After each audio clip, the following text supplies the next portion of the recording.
everybody invest. It's very important. If you want to be financially independent, it's definitely worth it.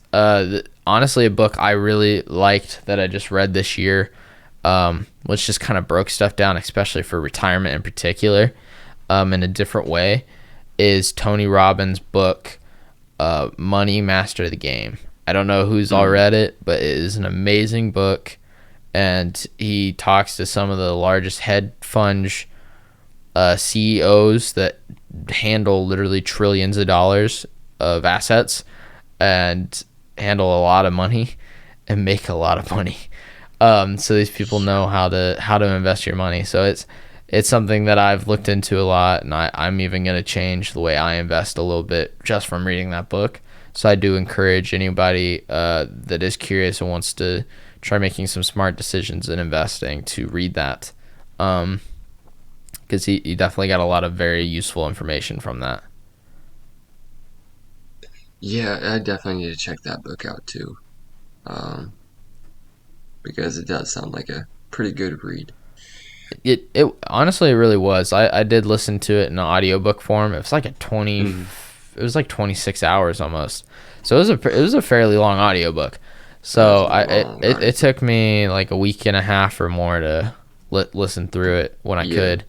But it was very good. I have a few other books of his that I have not read yet, but will probably be something we talk about in the future.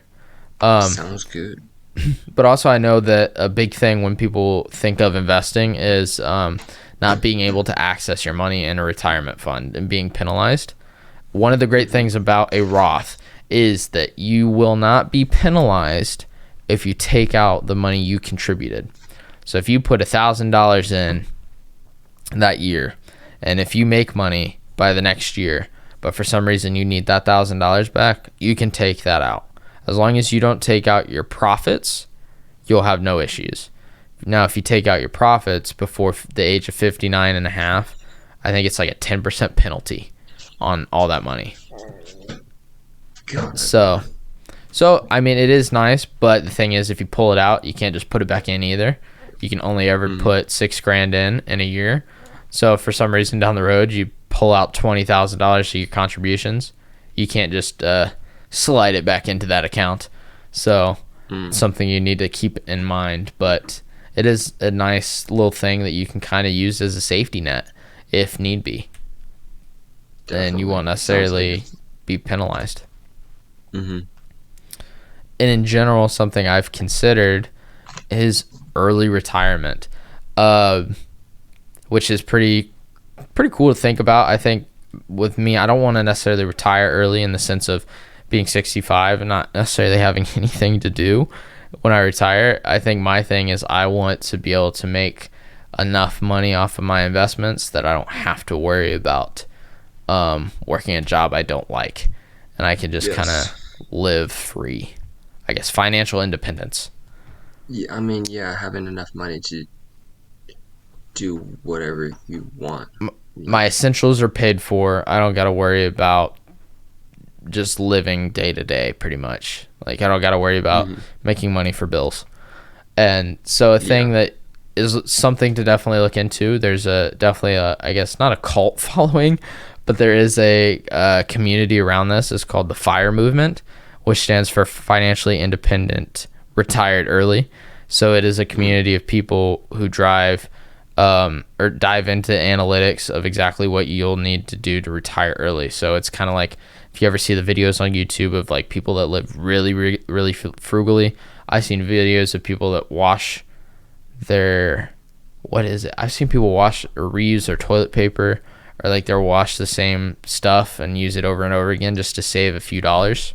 And technically they are retired and they only make so much a year, but because they spend so little, they don't have to work. So they've retired very young.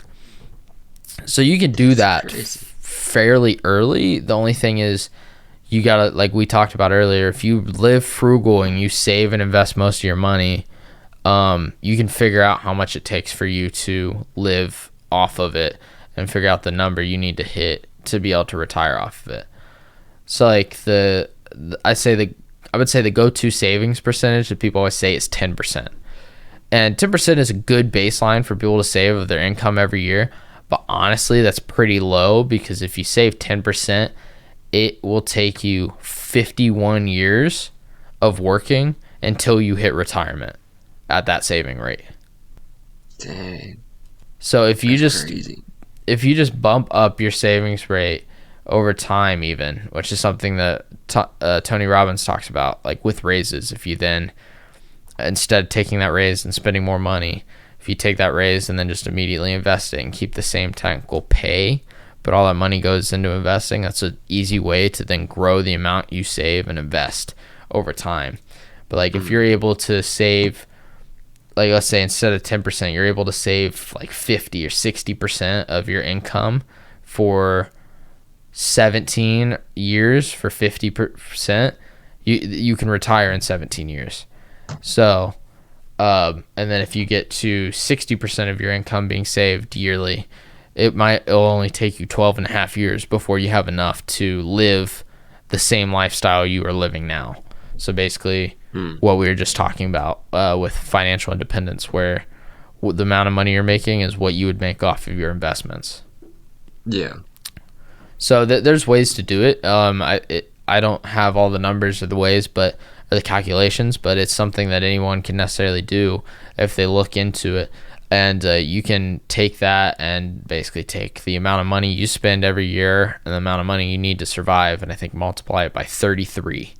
And I think that might be the amount you need to have invested to live off of. I don't know if that's the exact calculation, so don't take my words for it. Like, look into it yourself. But if you're going to use any information to hopefully learn more, a few people I recommend to possibly watch on YouTube is Graham Stephan or Andre Jick. Those are definitely two people I have learned a lot of my financial investment information from. Not only that, the Tony Robbins books and stuff like that. It's always good to get different perspectives, because some people might know about other stuff. So it's definitely something anybody needs to look into. 'Cause finances is probably the thing people throughout life probably stress about almost the most, just on trying to survive and make money and wanting to just kind of live how they want. And the best way to do that is to figure out your finances. So if you sort it out young, you can probably retire early.